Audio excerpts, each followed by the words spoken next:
Não julgue o seu irmão, senão você vai para o lugar dele. É isso mesmo. Calma que eu vou te explicar. Esse é o estudo do livro de Mateus. Nós estamos no capítulo 7, no versículo de 1 a 5, né? E quem nos ensina isso é Jesus. Ele diz que não julgueis para que não sejais julgados. Por quê? Porque com a mesma medida que você julga o outro, você também vai ser julgado nessa mesma medida.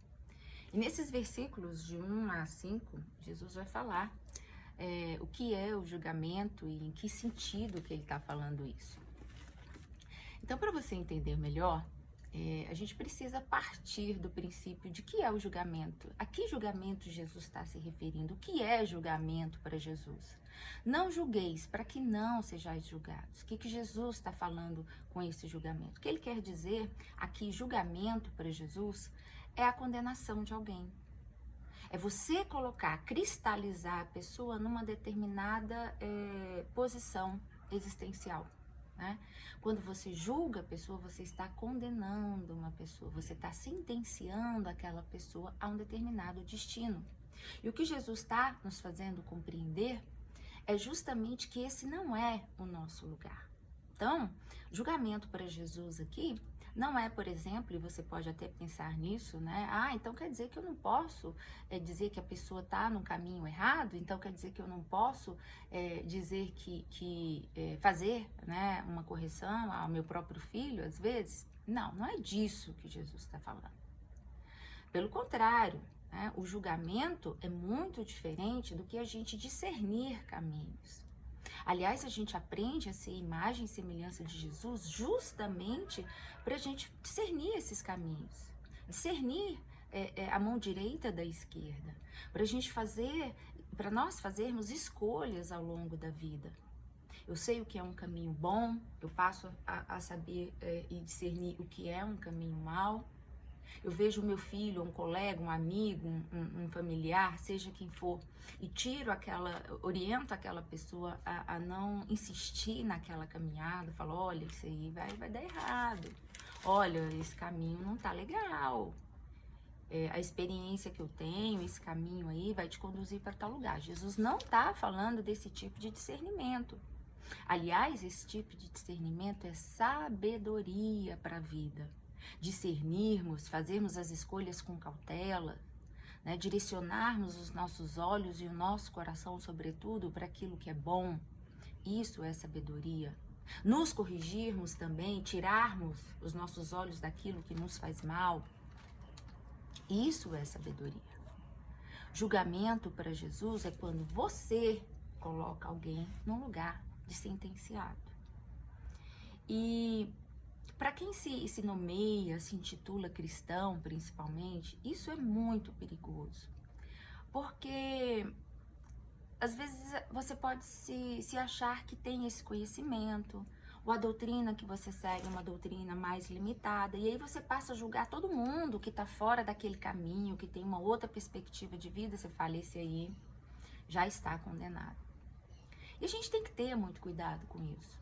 Porque muitas vezes até as nossas leis são contrárias e elas vêm de dentro de uma visão cristocêntrica e às vezes elas mesmas são contrárias àquilo que Jesus pronunciou ao longo da sua caminhada. Isso pode acontecer e acontece com uma certa normalidade até no meio cristão.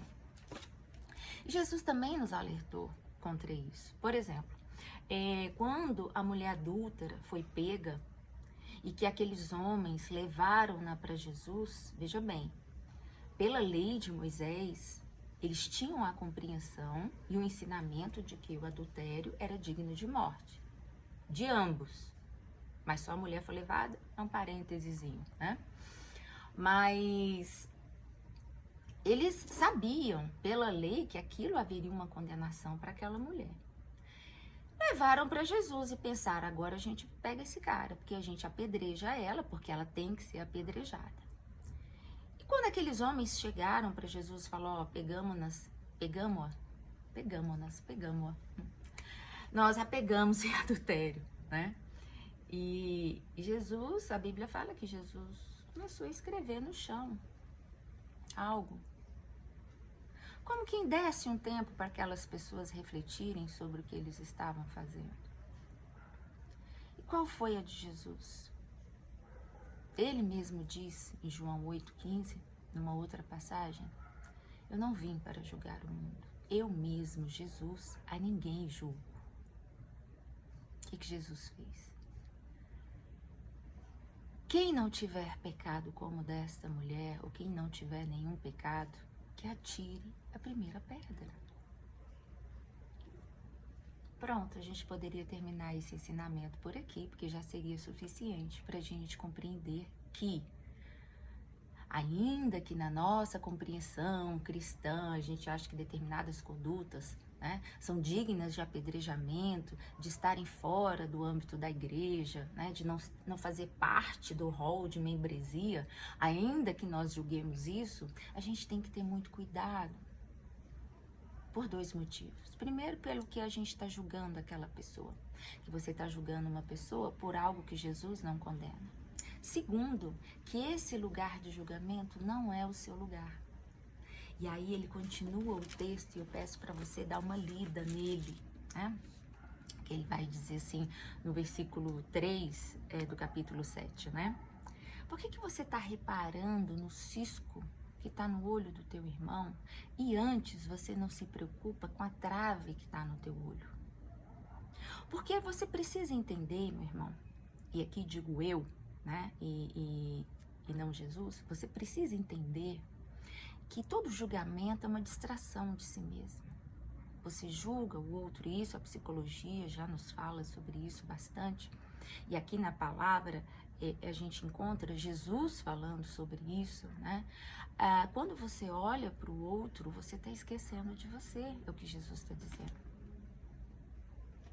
Você está olhando para o cisquinho do irmão que está com o olho meio embaçado, né? E você está esquecendo, você está se distraindo das verdades que te habitam, dos julgamentos que você tem que fazer a você primeiro. Sabe aquele adágio popular, aquela brincadeirinha que quando você aponta o dedo para o outro tem 3 te apontando? É isso que Jesus está confirmando aqui, é verdade. Né? Alguém ainda vai dizer, aqueles mais moralistas, Deus Pai, Deus Filho e Deus Espírito Santo, mas, né, deixa isso para lá.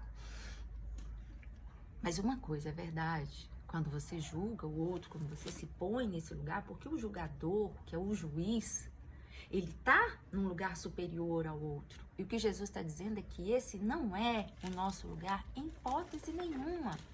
Porque o que você tem que olhar é para você mesmo. Você tem que olhar para a trave, e ele diz uma trave que está te impedindo de ver. Porque aqueles homens diante de Jesus, diante da verdade que estava neles e que estava em Cristo Jesus e que eles reconheceram porque ninguém atirou pedra nenhuma. Aqueles homens não são piores do que eu e eu não sou melhor do que eles. Eu também sou, muitas vezes, estou nesse lugar de pegar um condenado e sentenciá-lo à morte. E a gente não pode esquecer que o próprio Jesus falou, eu a ninguém julgo.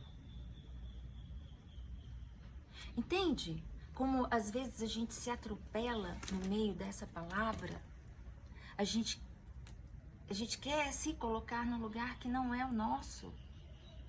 E a gente acaba matando as pessoas, distanciando-as do Evangelho, tirando-as desse caminho, né?